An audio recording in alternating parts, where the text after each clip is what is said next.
ઓમ શ્રી ગણેશાય નમઃ. જય શ્રી કૃષ્ણ મિત્રો. મહાદેવના 19 અવતારની કથા જે શિવ પુરાણમાં વર્ણન થયેલ છે. તો આ કથાને મિત્રો પૂરા ધ્યાનથી, પૂરા મનથી, શ્રદ્ધાથી, હૃદયથી સાંભળજો. ઓમ નમઃ શિવાય. હર હર મહાદેવ. આજે આપણે ભગવાન શિવના 19 અવતારની કથા સાંભળીએ છીએ.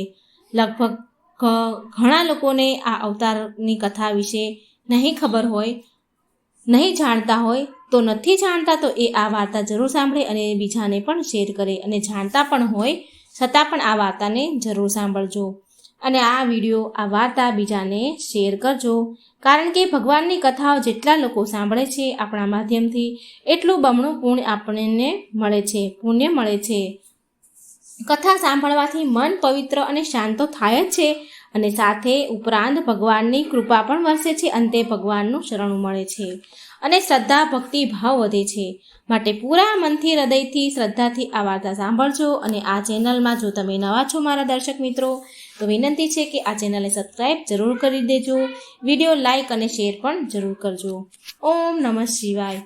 આદિ અનાદિ અનંત શિવ છે, ઋષિ વૈરાગી સંત શિવ છે. શિવજીએ બ્રહ્માંડ રચાવ્યું, શિવજી જ જાણે શિવની માયા. ઓમ ગંગ ગણપતે નમઃ. ભગવાન શિવ સદાય તેમના ભક્તોની રક્ષા કરનાર છે. જીવન મરણના ચક્રમાંથી મુક્તિ પ્રદાન કરનાર છે. જે ચિતાની ભસ્મથી સ્નાન કરે છે, તરત જ ભક્તિનું ફળ આપનાર ભગવાન શિવ છે. જે દુષ્ટો અને દુરાચારીઓના કાળ છે, તેવા કૃપા વરસાવનાર દેવોના દેવ મહાદેવની અમૃતરૂપી કથા આપણે આજે રસપાન કરીશું. ભગવાન શિવ દેવોના દેવ કહેવાય છે, દેવોના દેવ મહાદેવ કહેવાય છે. તેમને મહાદેવની સંજ્ઞા આપવામાં આવી છે. હંમેશા ભગવાન શિવે સૃષ્ટિનું કલ્યાણ જ કર્યું છે. ધર્મશાસ્ત્રોમાં ભગવાન શિવના 19 અવતારના ઉલ્લેખ મળી આવે છે. શાસ્ત્રમાં અલગ અલગ અવતારોના જુદા જુદા ઉદ્દેશ આપવામાં આવ્યા છે. ચાલો જાણીએ અવતારની કથા. બોલો હર હર મહાદેવ. પહેલો અવતાર શરભ અવતાર. ભગવાન શિવનો પહેલો અવતાર છે શરભ અવતાર. આ અવતાર ભગવાન શંકરનું અડધું સ્વરૂપ મૃગ એટલે કે હરણ અને શરભ પક્ષી, જેને પુરાણોમાં 8 પગવાળું પ્રાણી બતાવવામાં આવ્યું છે, જે સિંહની જેમ શક્તિશાળી હતું. આ રૂપમાં એમનું વર્ણન થયું છે. ભગવાન શિવે આ રૂપ ધારણ કર્યું છે. આ અવતારમાં ભગવાન શિવજીએ શ્રી હરિ વિષ્ણુ ભગવાનનો અવતાર નરસિંહ અવતારના ક્રોધને શાંત કરવા માટે લીધો હતો. લિંગ પુરાણમાં શિવજીના શરભ અવતારની કથા છે, જેના અનુસાર હિરણ્યકશ્યપનો વધ કરવા માટે ભગવાન વિષ્ણુએ નરસિંહ અવતાર લીધો હતો. અને એમના વધ કર્યા બાદ પણ જ્યારે ભગવાન નરસિંહનો ક્રોધ શાંત ન થયો, તો દેવતાઓ શિવજી પાસે પહોંચ્યા અને પછી ભગવાન શિવજીએ શરભ અવતાર લીધો હતો અને આ રૂપમાં ભગવાન નરસિંહ પાસે પહોંચ્યા હતા તથા એમની સ્તુતિ કરી. પણ ભગવાન નરસિંહનો ક્રોધ છતાં પણ શાંત ન થયો. પછી ભગવાન શિવે આ જોઈ શરભરૂપી ભગવાન શિવજીએ એમની પૂંછડીમાં નરસિંહ ભગવાનને લપેટી લીધા અને ઉડી ગયા.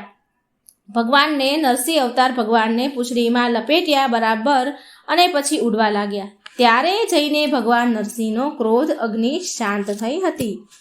નંબર 2, બીજો અવતાર પીપલાદ અવતાર. માનવ જીવનમાં ભગવાન શિવના પીપલાદ અવતારનું ઘણું મહત્વ છે. શનિ પીડાનું નિવારણ પીપલાદ દેવથી જ સંભવ થયું હતું. કથા એમ છે કે પીપલાદ મુનિએ દેવતાઓને પૂછ્યું કે શું કારણ છે કે મારા પિતા દધીચી મારા જન્મ પૂર્વ પહેલાં જ મને છોડીને ચાલ્યા ગયા. તો દેવતાઓએ કહ્યું કે શનિ ગ્રહની દ્રષ્ટિના કારણે આવો કોઈ યોગ સર્જાયો હતો, યોગ બન્યો હતો, એટલે તમારા પિતાનું મૃત્યુ થયું. પીપલાદ મુનિ આ સાંભળીને બહુ ક્રોધિત થયા અને એમણે શનિને નક્ષત્ર મંડળમાંથી નીચે પાડવાનો શ્રાપ આપ્યો. અને શ્રાપના પ્રભાવથી શનિ એ જ સમયે આકાશમાંથી નીચે પડવા લાગ્યા. દેવતાઓની પ્રાર્થના કરવાથી પીપલાદ મુનિએ શનિદેવને માફ કરી દીધા કે શનિ જન્મથી લઈને 16 વર્ષની આયુ સુધી કોઈ પણ વ્યક્તિને કષ્ટ નહીં આપે. બસ ત્યારથી જ પીપલાદ મુનિનું સ્મરણ કરવા માત્રથી શનિની પીડા કષ્ટ દૂર થઈ જાય છે. શિવ પુરાણ અનુસાર સ્વયં બ્રહ્માજીએ જ આ અવતારનું નામકરણ કર્યું હતું અને આનું વર્ણન 24મો ભાગ અને 28મા અધ્યાયમાં મળી આવે છે. ત્રીજો અવતાર નંદી અવતાર. ભગવાન શંકર બધા જ જીવોનું પ્રતિનિધિત્વ કરે છે અને તેમનો નંદેશ્વર અવતાર પણ આ વાતનું અનુસરણ કરતા બધા જ જીવોમાં પ્રેમનો સંદેશ આપે છે. નંદી બળદ કર્મનું પ્રતીક છે, જેનો અર્થ એવો થાય છે કે કર્મ જીવનનો મૂળ મંત્ર છે. અને આ અવતારની કથા આ પ્રમાણે છે. શિલાદ મુનિ બ્રહ્મચારી હતા. તેમનો વંશને સમાપ્ત થતા જોઈ તેમના પિતૃઓએ શિલાદને સંતાન ઉત્પન્ન કરવાનું કહ્યું. શિલાદે આયોજન અને મૃત્યુહીન સંતાનની કામનાથી ભગવાન શિવની તપસ્યા કરી. ત્યારે ભગવાન શંકરે સ્વયં શિલાદને ત્યાં પુત્ર રૂપે જન્મ લેવાનું વરદાન આપ્યું. થોડા સમય પછી જ્યારે શિલાદ જમીન ખેડવા ગયેલા તો શિલાદને ધરતીમાંથી ઉત્પન્ન એક બળદ મળ્યું. જ્યારે શિલાદ જમીન ખેડતા હતા ત્યારે ધરતીમાંથી ઉત્પન્ન થયેલો એક બાળક મળ્યો. શિલાદે એનું નામ નંદી રાખ્યું. ભગવાન શંકરે નંદીને એમનો ગણાધ્યક્ષ બનાવ્યા અને આવી રીતે નંદી નંદેશ્વર થઈ ગયા અને મરુતોની પુત્રી શ્રુયાંશાની સાથે નંદીના વિવાહ કરવામાં આવ્યા હતા. ભગવાન શિવનો ચોથો અવતાર ભૈરવ અવતાર. શિવ પુરાણમાં ભૈરવને પરમાત્મા શિવનો પૂર્ણ અવતાર બતાવવામાં આવ્યો છે. એકવાર ભગવાન શિવની માયાથી પ્રભાવિત થઈને બ્રહ્મા અને વિષ્ણુ પોતાને શ્રેષ્ઠ માનવા લાગ્યા હતા અને ત્યારે ત્યાં એક તેજ પુંજના મધ્યે એક પુરુષ આકૃતિ દેખાઈ. એ તેજ પુંજ જોઈ બ્રહ્માજી બોલ્યા કે ચંદ્રશેખર, તું મારો પુત્ર છે, માટે તું મારા ચરણોમાં આવી જા. બ્રહ્માજીની આવી અહંકારી વાત સાંભળીને શિવજીને ક્રોધ આવી ગયો અને એમણે પુરુષ આકૃતિને કહ્યું. બ્રહ્માજીએ એવું પણ કહ્યું કે કાળની ભાતિ સુશોભિત થવાના કારણે તમે સાક્ષાત કાળરાજ છો, ભીષણ હોવાથી ભૈરવ છો. ભગવાન શંકરે આ વરદાનને પ્રાપ્ત કરીને કાળભૈરવનું રૂપ ધર્યું અને કાળભૈરવે એમની આંગળીના નખથી બ્રહ્માજીના 5મા મસ્તકને કાપી નાખ્યું. કેમ કે બ્રહ્માજીને અહંકાર આવી ગયો હતો કે હું સૌથી મોટો છું. એટલે ભૈરવે એમની આંગળીથી બ્રહ્માજીનું 5મું મસ્તક કાપી નાખ્યું. બ્રહ્માજીનું માથું કાપવાના કારણે ભૈરવ બ્રહ્મ હત્યાના દોષી થઈ ગયા. કાશીમાં ભૈરવને બ્રહ્મ હત્યાના પાપથી મુક્તિ મળી. કાશીવાસીઓ માટે ભૈરવ દેવની ભક્તિ અનિવાર્ય બતાવવામાં આવી છે. ભગવાન શિવનો 5મો અવતાર અશ્વત્થામા અવતાર. મહાભારત અનુસાર પાંડવોના ગુરુ દ્રોણાચાર્યના પુત્ર અશ્વત્થામા કાળ, ક્રોધ, યમ અને ભગવાન શંકરના અંશ અવતાર છે. આચાર્ય દ્રોણે ભગવાન શિવને એમના પુત્ર રૂપમાં પામવા માટે ઘોર તપસ્યા કરી હતી અને ભગવાન શિવજીને એમને વરદાન આપ્યું હતું શિવજીએ કે એ એમના પુત્ર રૂપે અવતરિત થશે. સમય આવવા પર શિવજીએ એમના અંશરૂપી દ્રોણાચાર્યના પુત્ર અશ્વત્થામાના રૂપમાં અવતાર લીધો. એવી માન્યતા છે કે અશ્વત્થામા અમર છે અને એ આજે પણ ધરતી પર નિવાસ કરે છે. આના પર એક શ્લોક પણ પ્રચલિત છે જે આ પ્રમાણે છે, જે શ્લોકનું મેં ગુજરાતીમાં અનુવાદ કર્યું છે. અશ્વત્થામા રાજા બલિ, વ્યાસજી, હનુમાનજી, વિભીષણ, કૃપાચાર્ય, પરશુરામ અને ઋષિ માર્કંડે આ 8 અમર છે. શિવ મહાપુરાણ સહિત રુદ્ર સંહિતા અનુસાર 37 અનુસાર અશ્વત્થામા આજે પણ જીવતા છે અને એ ગંગાના કિનારે નિવાસ કરે છે, પરંતુ એમનો નિવાસ ક્યાં છે એ કોઈને ખબર નથી. છઠ્ઠો અવતાર વીરભદ્ર અવતાર. ભગવાન શિવના વિવાહ બ્રહ્માજીની પુત્રી સતી સાથે થયા હતા. બ્રહ્માજીના પુત્ર દક્ષની પુત્રી સતી સાથે થયા હતા. એકવાર દક્ષે એક વિશાળ યજ્ઞનું આયોજન કર્યું, પરંતુ એમણે ભગવાન શિવ અને સતીને આમંત્રણ ન આપ્યું. ભગવાન શિવના કહેવા છતાં પણ સતી યજ્ઞમાં આવ્યા. ભગવાન શિવે ઘણી ના કહી યજ્ઞમાં જવાની, પણ માતા સતી માન્યા નહીં અને યજ્ઞમાં આવ્યા એમના પિતાના ઘરે. અને જ્યારે તેમણે તેમના પતિ શિવજીનું ઘોર અપમાન થતાં જોયું તો યોગ અગ્નિ દ્વારા માતા સતીએ તેમના દેહનો ત્યાગ કર્યો. અને જ્યારે આ વાતની ખબર ભગવાન શિવને પડી તો એમણે એમના માથામાંથી એક જટા ઉખાડીને પહાડ ઉપર ફેંકી અને એ જટામાંથી મહાભયંકર વીરભદ્ર પ્રગટ થયા. ત્યાર પછી વીરભદ્ર અવતારે દક્ષના યજ્ઞનો વિધ્વંસ કર્યો અને દક્ષનું માથું કાપીને તેમણે મૃત્યુદંડ આપ્યો.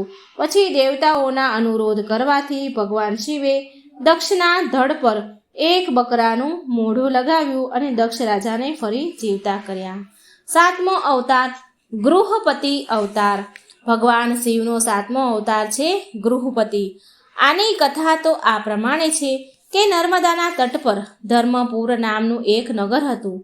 ત્યાં વિશ્વાના નામના એક મુનિ રહેતા હતા તથા તેમની પત્ની સુચેષ્મતી રહેતી હતી. સુચેષ્મતી બહુ સમય સુધી નિસંતાન હોવાથી તેમણે એક દિવસ તેમના પતિ સાથે શિવ સમાન એક પુત્ર પ્રાપ્ત થાય તેવી ઈચ્છા વ્યક્ત કરી.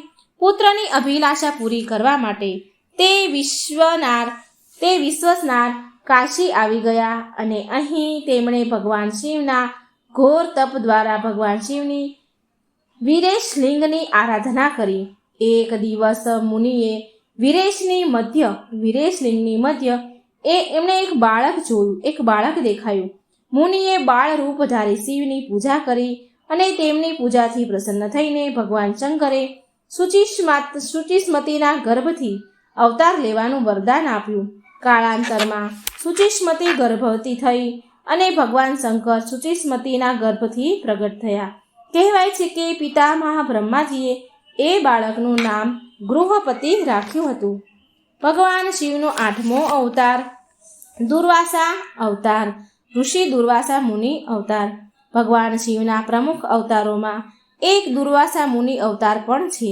ધર્મગ્રંથો અનુસાર સતી અનસૂયાના પતિ મહર્ષિ અત્રિએ બ્રહ્માજીના નિર્દેશ અનુસાર પત્ની સહિત વૃક્ષકુળ પર્વત પર પુત્ર કામના માટે ઘોર તપસ્યા કરી. તેમના તપથી પ્રસન્ન થઈને બ્રહ્મા, વિષ્ણુ અને મહેશ ત્રણેય તેમના આશ્રમે આવ્યા હતા અને કહ્યું હતું કે અમારા અંશથી તમને 3 પુત્ર થશે જે ત્રિલોકમાં વિખ્યાત અને માતા પિતાનો યશ વધારનારા હશે. સમય આવવા પર બ્રહ્માજીના અંશથી ચંદ્રમા, વિષ્ણુ ભગવાનના અંશથી દત્તાત્રેય અને રુદ્ર ભગવાનના અંશથી દુર્વાસા મુનિએ જન્મ લીધો. શાસ્ત્રોમાં એમનો ઉલ્લેખ એવો છે કે શ્રીમદ ભાગવત ભાગ 4 ખંડ 1 અને અધ્યાય 15મો એટલે કે અત્રિની પત્ની અનસૂયાથી દત્તાત્રેય, દુર્વાસા અને ચંદ્રમાના નામથી પરમ યશસ્વી પુત્ર થયા. આ ક્રમશ ભગવાન વિષ્ણુ, શંકર અને બ્રહ્માજીના અંશ ઉત્પન્ન થયા છે. નંબર 9મો અવતાર હનુમાન અવતાર. ભગવાન શિવનો હનુમાન અવતાર બધા અવતારોમાં શ્રેષ્ઠ માનવામાં આવ્યો છે. આ અવતારમાં ભગવાન શિવજીએ એક વાનરનું રૂપ ધારણ કર્યું હતું. શિવ પુરાણ અનુસાર દેવતાઓ અને દાનવોમાં અમૃત વહેંચતા ભગવાન શિવના મોહિની સ્વરૂપને જોઈને ભગવાન વિષ્ણુનું મોહિની સ્વરૂપ જોવે છે તો એ મોહિની સ્વરૂપ જોઈ લીલાવશ શિવજીએ કામવશ થઈ ગયા એટલે એમનું તેજ પડી ગયું. સપ્ત ઋષિઓએ શિવજીના એ તેજને અમુક પાનમાં સંગ્રહ કરી લીધું અને સમય આવવા પર સપ્ત ઋષિઓએ ભગવાન શિવનું એ તેજ વનરાજ કેસરીની પત્ની અંજનીના કાનના માધ્યમથી ગર્ભમાં સ્થાપિત કરી દીધું અને એનાથી અત્યંત તેજસ્વી અને પરાક્રમી હનુમાનજીનો જન્મ ઉત્પન્ન થયા. હનુમાનજીને ભગવાન વિષ્ણુના અવતાર શ્રી રામના સેવક માનવામાં આવ્યા છે. વાલ્મીકી રામાયણના એક પ્રસંગમાં શ્રી રામ ભગવાને એમ પણ કહ્યું છે કે જો હનુમાન ન હોત તો એ સીતાજીને રાવણની કેદથી મુક્ત ન કરાવી શક્યા હોત. હનુમાનજી અમર છે. તેમને અમરતાનું વરદાન માતા સીતાએ આપ્યું હતું. 10મો અવતાર વૃષભ અવતાર. ભગવાન શિવનો 10મો અવતાર છે વૃષભ અવતાર. ધર્મગ્રંથ અનુસાર આ અવતાર ભગવાન વિષ્ણુના પુત્રોનો સંહાર કરવા માટે થયો હતો. જ્યારે ભગવાન વિષ્ણુ દૈત્યોનો સંહાર કરવા પાતાળ લોક ગયા હતા તો સુંદર અપ્સરાઓ દેખાઈને ભગવાનને સુંદર અપ્સરાઓ ત્યાં દેખાઈ પાતાળલોકમાં. તો ભગવાન વિષ્ણુએ એમની સાથે રમણ કરી બહુ બધા પુત્રો ઉત્પન્ન કર્યા. ત્યાર પછી ભગવાન વિષ્ણુના એ પુત્રોએ પાતાળથી પૃથ્વી સુધી ઉત્પત્તિ મચાવી દીધી, બહુ ઉત્પાત મચાવી દીધો. તેમનાથી ગભરાઈ બ્રહ્માજી ઋષિ મુનિઓને લઈને મહાદેવ પાસે આવ્યા અને રક્ષા માટે પ્રાર્થના કરવા લાગ્યા. ત્યારે ભગવાન શંકરે વૃષભ રૂપ ધારણ કરીને વિષ્ણુના ભગવાનના પુત્રોનો સંહાર કર્યો. 11મો અવતાર યતિ અવતાર. કથા અનુસાર ભગવાન શંકરે યતિનાથ અવતાર લઈને યતિના મહત્વનું પ્રતિપાદન કર્યું છે. શિવજીએ આ યતિનાથ અવતારમાં ભીલ દંપતીની પરીક્ષા લીધી હતી, જેના કારણે ભીલ દંપતીએ એમના કારણે પ્રાણ ખોઈ દીધા હતા. ધર્મ ગ્રંથોના અનુસાર અર્બુદાચલ પર્વતની નજીક શિવ ભક્ત આહુ અને આહુકા ભીલ દંપતી રહેતા હતા. એકવાર ભગવાન શિવ યતિનાથ રૂપમાં વેશમાં એમના ઘરે ગયા અને એમણે ભીલ પતિ પત્નીના ઘરે રાત વિતાવવાની ઈચ્છા પ્રગટ કરી. એટલે આહુક અને આહુકા એ બંને પતિ પત્નીએ ગૃહસ્થ જીવનની મર્યાદાનું પાલન કરતા એમને રોકવાનું એમણે હા કહી. આહુક અને આહુકાએ એમના પતિને આહુકને ગૃહસ્થની મર્યાદાની સ્મરણ કરાવતા સ્વયંને ધનુષ બાણ લઈને બહાર રાત વિતાવવાની અને ઘરમાં યતિનાથને અતિથિને વિશ્રામ કરવાનો પ્રસ્તાવ મૂક્યો. આવી રીતે આહુક ધનુષ બાણ લઈને બહાર ચાલ્યા ગયા. પ્રાતઃકાળ સવાર પડી તો યતિ અને આહુકાએ જોયું, યતિનાથ ભગવાન રૂપ હતું એમણે અને આહુકાએ જોયું કે વન્ય પ્રાણીઓએ આહુને મારી નાખ્યો છે. આવું થવાથી યતિનાથ બહુ દુઃખી થયા. ત્યારે આહુકાને એમને શાંત કરવા માટે આહુકાએ ભગવાનને યતિનાથને શાંત કરવા માટે કહ્યું કે તમે શોક ન કરો, અતિથિ સેવામાં પ્રાણ વિસર્જન કરવા એ ધર્મ છે અને એનું પાલન કરતા અમે ધન્ય થઈ ગયા છીએ. જ્યારે આહુકા એની પતિની ચિતા ઉપર અગ્નિમાં બેસીને સળગવા બળવા લાગી તો શિવજીએ એને દર્શન આપી એને આગલા જન્મમાં ફરી તેના પતિને મળવાનું વરદાન આપ્યું. 12મો અવતાર કૃષ્ણ દર્શન અવતાર. ભગવાન શિવે આ અવતારમાં યજ્ઞ વગેરે કાર્યોનું મહત્વ બતાવ્યું છે. આ અવતાર પૂર્ણ ધર્મનું પ્રતીક છે. ધર્મ ગ્રંથો અનુસાર ઇક્ષ્વાકુ વંશીય શ્રાદ્ધ દેવની 9મી પેઢીના રાજા નભગનો જન્મ થયો. વિદ્યા ગ્રહણ કરવા માટે નભગ ગુરુકુળ ગયા. જ્યારે નભગ બહુ દિવસો સુધી પાછા ન આવ્યા તો એમના ભાઈઓએ રાજ્યોનું વિભાજન આપસમાં એકબીજાએ કરી લીધું. જ્યારે નભગને આ વાતની જાણ થઈ તો તે તેમના પિતા પાસે ગયા તો તેમના પિતાએ નભગને કહ્યું કે એ યજ્ઞપરાયણ બ્રાહ્મણોના મોહના દૂર કરીને એમના યજ્ઞને સંપન્ન કરી એમના ધનને પ્રાપ્ત કરી લે. ત્યારે નભગે યજ્ઞભૂમિ પર પહોંચીને વૈશ્વદેવના શુભ શબ્દ ઉચ્ચારણ દ્વારા યજ્ઞ સંપન્ન કરાવ્યો. અહંકારી બ્રાહ્મણોએ યજ્ઞ અવશેષ પોતાનું ધન નભગને દઈને સ્વર્ગમાં ચાલ્યા ગયા. અને એ જ સમયે મહાદેવ કૃષ્ણ દર્શન રૂપમાં ત્યાં પ્રગટ થયા અને બોલ્યા કે યજ્ઞ અવશેષ ધન પર તો માત્ર મારો જ અધિકાર છે, ધન પર તેમનો અધિકાર છે, આવું કહ્યું. એટલે નભગ અને કૃષ્ણરૂપ શિવજી વચ્ચે વિવાદ થયો અને વિવાદ થયા પર કૃષ્ણ દર્શન રૂપધારી મહાદેવ તેમને એમના પિતા પાસે નિર્ણય કરવાનું કહે છે. નભગના પૂછવા પર તેમના પિતા શ્રાદ્ધ દેવે કહ્યું કે એ પુરુષ શંકર ભગવાન છે, આ યજ્ઞની અવશેષ વસ્તુ તેમની છે.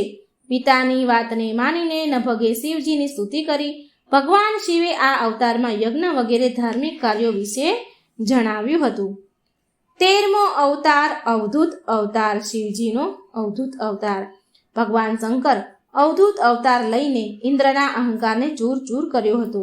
ધર્મગ્રંથ અનુસાર એક સમયે બૃહસ્પતિ અને દેવતાઓ સાથે મળીને કૈલાસ પર્વત પર મહાદેવના દર્શન કરવા માટે પહોંચ્યા હતા. ઇન્દ્રની પરીક્ષા લેવા માટે શિવજીએ અવધૂત રૂપ ધારણ કર્યું હતું અને એમના માર્ગને રોકી લીધો. ઇન્દ્રએ આ પુરુષ સાથે અવજ્ઞાપૂર્વક વારંવાર તેમનો પરિચય પૂછ્યો. અવધૂત રૂપધારી ભગવાનને વારંવાર પરિચય પૂછે છે તો એ અવધૂત રૂપ ભગવાન મૌન રહે છે. તો ઇન્દ્ર ક્રોધે ભરાઈ અને જેઓ અવધૂત પર પ્રહાર કરવા માટે વજ્ર છોડવા જઈ રહ્યા હોય છે તો એવો જ એમનો હાથ જડ થઈ ગયો. આ જોઈ બૃહસ્પતિએ શિવજીને ઓળખી લીધા અને ભગવાન શિવના અવધૂત રૂપની સ્તુતિ કરી, જેનાથી પ્રસન્ન થઈને મહાદેવે ઇન્દ્રદેવને ક્ષમા કરી દીધા. ભગવાન શિવનો 14મો અવતાર ભિક્ષુવર્ય અવતાર. ભગવાન શંકર દેવોના દેવ, આ સંસારમાં જન્મ લેનાર બધા જ પ્રાણીના રક્ષક પણ છે. ભગવાન શિવનો ભિક્ષુવર્ય અવતાર એ સંદેશ આપે છે કે ધર્મગ્રંથ અનુસાર વિદર્ભ નરેશ સત્યરથને શત્રુઓએ મારી નાખ્યો. તેમની ગર્ભવતી પત્નીથી શત્રુઓથી સંતાઈને તેના પ્રાણ બચાવ્યા અને સમય આવવા પર એ તો એક પુત્રને જન્મ આપ્યો. અને રાણી જ્યારે જન્મ આપવા માટે સરોવર ગઈ તો એક મગરમચ્છે એ રાણીનો આહાર બનાવી લીધો. રાણીને ખાઈ ગયો. તે જન્મ આપેલું બાળક એકલું રહી ગયું. ત્યારે એ બાળક ભૂખ તરસથી તડપી રહ્યું હતું. તડપવા લાગ્યું તો શિવજીએ એ સમયે શિવજીની પ્રેરણાથી એક ભિખારણ ત્યાં આવી ગઈ. ત્યારે શિવજીએ એક ભિક્ષુકનું રૂપ ધારણ કરીને તે ભિખારણને બાળકનો પરિચય આપ્યો અને એના પાલન પોષણના નિર્દેશ આપ્યો. એ ભિખારણને ભિક્ષુક રૂપમાં એવું પણ કહ્યું ભગવાને કે આ બાળક વિદર્ભ નરેશ સત્યરથનો પુત્ર છે. આ બધું કહીને ભિક્ષુક રૂપધારી શિવજીએ એ ભિખારણને તેમનું અસલ રૂપમાં તેને દર્શન આપ્યા. શિવજીના આદેશ અનુસાર એ ભિખારણે એ બાળકનું પાલન પોષણ કર્યું અને મોટો થઈને એ બાળક શિવજીની કૃપાથી દુશ્મનને હરાવીને તેનું રાજ્ય એને પાછું મેળવી લીધું. 15મો અવતાર સુરેશ્વર અવતાર. શિવજીનો સુરેશ્વર અવતાર. ભગવાન શંકરનો સુરેશ્વર અવતાર ભક્તના પ્રત્યે એમની પ્રેમ ભાવનાને પ્રદર્શિત કરે છે. આ અવતારમાં ભગવાન શંકરે એક નાના એવા બાળકની ભક્તિથી પ્રસન્ન થઈને એમની પરમ ભક્તિ અને અમર પદનું પ્રદાન કર્યું. ધર્મગ્રંથો અનુસાર વ્યગ્રપાતનો પુત્ર ઉપમન્યુ તેના મામાના ઘરે રહેતો હતો. ત્યાં એ મોટો થઈ રહ્યો હતો અને એ સદાય દૂધની ઈચ્છાથી વ્યાકુળ રહેતો હતો. એને દૂધ બહુ ભાવતું હતું. તેની માતા ખૂબ ગરીબ હતી. એને દૂધ પીવડાવી શકે એમ હતી નહીં. માટે તેની માતાએ દૂધની ઈચ્છા પૂરી કરવા માટે મહાદેવની ચરણમાં જવાનું કહ્યું. એટલે ઉપમન્યુ વનમાં જઈને ઓમ નમઃ શિવાયના મંત્રનો જપ કરવા લાગ્યો. ત્યાર પછી ભગવાન શિવ સુરેશ્વરનું રૂપ ધારણ કરી તેની સામે પ્રગટ થયા અને એ શિવજીની અનેક પ્રકારની નિંદા કરવા લાગ્યા, જેનાથી ઉપમન્યુ ક્રોધે ભરાઈને સુરેશ્વરને મારવા માટે ઊભો થાય છે. તો ઉપમન્યુની અંદર દ્રઢ શક્તિ, અટલ ભક્તિ, અટલ શ્રદ્ધા ભગવાન પ્રત્યેની જોઈને, શ્રદ્ધા વિશ્વાસ જોઈને મહાદેવે તેને ઉપમન્યુને દર્શન કરાવ્યા અને ક્ષીરસાગર સમાન એક ક્યારેય નાશ ન પામે એવો અનશ્વર સાગર પ્રદાન કર્યો. ઉપમન્યુને તેની પ્રાર્થનાથી પરમ કૃપાળુ શિવજીએ પરમ ભક્તિનું પદ આપ્યું. 16મો અવતાર કિરાત અવતાર.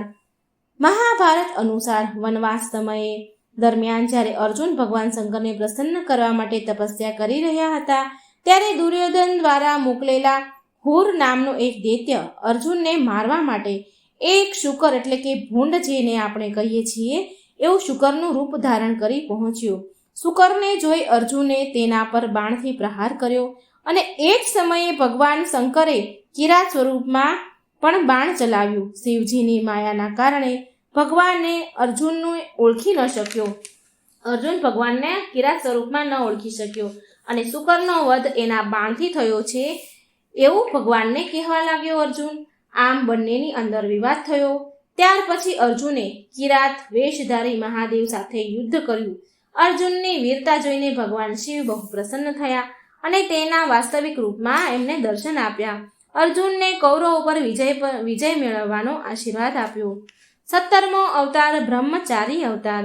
દક્ષના યજ્ઞમાં પ્રાણ ત્યાગ્યા પછી સતીએ હિમાલયના ઘરે પુત્રીના રૂપે પાર્વતીના રૂપે જન્મ લીધો હતો. શિવજીને પત્નીના રૂપમાં પ્રાપ્ત કરવા માટે પાર્વતીજીએ ઘોર તપસ્યા કરી. માતા પાર્વતીની પરીક્ષા લેવા માટે મહાદેવ બ્રહ્મચારીનો વેશ ધારણ કરી તેની પાસે આવ્યા. પાર્વતીજીએ બ્રહ્મચારી જોઈને તેમની વિધિવત પૂજા કરી. જ્યારે શિવરૂપ બ્રહ્મચારીએ પાર્વતીજીને તેના તપનો ઉદ્દેશ પૂછે છે તો માતા પાર્વતીએ શિવજી સાથે લગ્ન કરી તેમને પતિ રૂપમાં પામવાની વાત કહી. ત્યારે આ જાણીને શિવરૂપ બ્રહ્મચારી ભગવાન શિવજીની નિંદા કરવા લાગ્યા અને તેને શમશાનવાસી કપાલી આવું કહેવા લાગ્યા. આ સાંભળીને માતા પાર્વતીને બહુ ક્રોધ આવી ગયો અને મા પાર્વતીની ભક્તિ અને પ્રેમને જોઈને મહાદેવે એમનું વાસ્તવિક રૂપ ધારણ કરી દર્શન આપ્યા. આ જોઈ માતા પાર્વતી ખૂબ ખુશ થયા, પ્રસન્ન થયા. ભગવાન શિવનો 18મો અવતાર સુનટ નર્તક અવતાર. માતા પાર્વતીના પિતા હિમાલય પાસે તેમની પુત્રીનો હાથ માંગવા માટે એકવાર શિવજીએ સુનટ નર્તક વેશ ધારણ કર્યો હતો. હાથમાં ડમરું લઈને શિવજી નટના રૂપમાં હિમાલય પર પહોંચ્યા હતા અને નૃત્ય કરવા લાગ્યા હતા. નટરાજ શિવજીએ એટલું સુંદર અને મનમોહક નૃત્ય કર્યું કે બધા જ એમનાથી ખુશ થયા, પ્રસન્ન થઈ ગયા. જ્યારે હિમાલયે જ્યારે નટરાજને ભિક્ષા માંગવાનું કહ્યું તો નટરાજ ભગવાન શિવે ભિક્ષામાં પાર્વતીજીને માંગી લીધા. આથી હિમાલયને બહુ ક્રોધ આવી ગયો અને થોડીવાર પછી નટરાજ વેશધારી શિવજી માતા પાર્વતીને તેમનું અસલ રૂપ દેખાડીને ત્યાંથી ચાલ્યા ગયા. અને તેમના ગયા પછી ત્યાર પછી મેના દેવી અને હિમાલયને સાચી વાતની ખબર પડી કે નટરાજ એ શિવજી જ હતા. તેમણે મા પાર્વતીને મહાદેવને આપવાનો પછી નિર્ણય કરી લીધો. 19મો અવતાર યક્ષ અવતાર. યક્ષ અવતાર મહાદેવે દેવતાઓને અનુચિત મિથ્યા અભિમાન દૂર કરવા માટે ધારણ કર્યો હતો. દેવતા અને અસુરો દ્વારા કરવામાં આવેલ સમુદ્ર મંથન દરમિયાન જ્યારે ભયંકર વિષ નીકળ્યું તો ભગવાન શિવે એ વિષ ગ્રહણ કર્યું, તેમના કંઠમાં રોકી લીધું અને પછી અમૃત કળશ નીકળ્યો. અમૃત પાન કરવાથી બધા જ દેવતા અમર થઈ ગયા અને સાથે અભિમાન પણ બહુ આવી ગયું અને એ સૌથી વધારે બળશાળી છે એવું માનવા લાગ્યા. દેવતાના આ અભિમાનને તોડવા માટે મહાદેવે યક્ષનું રૂપ ધારણ કર્યું અને દેવતાઓ આગળ એક તણખલું ઘાસનું મૂક્યું અને એ તણખલાને કાપવા માટે, સળગાવવા માટે કે ઉડાડવા માટે કહ્યું. આમ પૂરેપૂરી શક્તિ બધા દેવતાઓએ લગાવી, દાનવોએ દૈત્યોએ લગાવી, પણ છતાં એ ઘાસના તણખલાને કોઈ હલાવી પણ શક્યું નહીં. ન કોઈ બાળી શક્યું, ન કોઈ ઉડાવી શક્યું, ન કોઈ ઉઠાવી શક્યું. ત્યારે આકાશવાણી થઈ કે આ યક્ષ બધા જ કર્મોના વિનાશક શંકર ભગવાન છે. ત્યાર પછી બધા જ દેવતાઓએ ભગવાન શિવની સ્તુતિ કરી અને એમની અપરાધ માટે ક્ષમા માંગી. તો મિત્રો, આ હતી ભગવાન શંકરના 19 અવતારની કથા. શિવ પુરાણમાં, લિંગ પુરાણમાં પણ વર્ણવેલ થયેલ છે. મિત્રો, આ પવિત્ર વિડીયો ભગવાન શિવના 19 અવતારનો વિડીયો વાર્તા જો તમને સારી લાગે તો વિડીયોને લાઇક અને શેર કરવાનું ભૂલતા નહીં. જય શ્રી કૃષ્ણ. રાધે રાધે. Thank you.